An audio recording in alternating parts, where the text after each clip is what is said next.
Baguio City Mayor Benjamin Magalong says he has trust issues with Congress. He insists he will not present the evidence he holds on anomalous flood control projects at hearings in the Senate or the House of Representatives. George Cahiles has the details. The kickbacks may reach as far as a powerful appropriations committee in Congress. That's according to Baguio City Mayor Benjamin Magalong, who claims to hold evidence showing lawmakers profiting from government flood control projects. The House Committee on Appropriations oversees all government spending, from projects and public debt to salaries and benefits of government employees. It is also where the proposed national budget is first deliberated before reaching the House floor. Kung pork barrel, yan, sariling-sarili nila yan.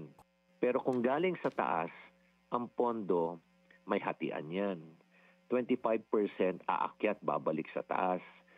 Nandyan na ngayon yung pass-through o tinatawag o parking fee. Saan po itong taas sa itong binabanggit nyo? Up to what level? Well, ang sinasabi nila sa akin, mga APRO, sabi nila sa akin. Bahala na kayo siguro. Kilala nyo naman siguro kung ibig sabihin ng APRO. APRO, sir, meaning sa mga committee, sa Senado at saka sa Kongreso. Your guess is as good as mine, George. Magalong says kickbacks in flood control projects come in many forms, from cornering projects for favored bidders to using dummy firms. Sometimes, relatives or even the lawmakers themselves act as contractors. He adds that overpricing leads to substandard projects because large portions of the budget are lost to corruption. Hindi naman kasali dun sa program of work yung porsyentong ibibigay nila eh.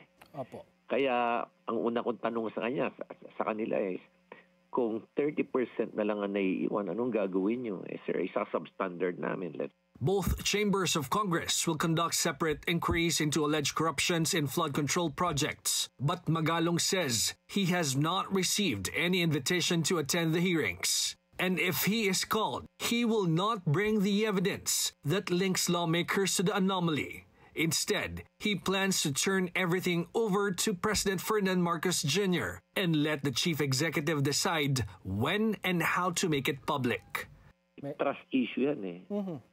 Sino ba nag-iimbestigan, di ba?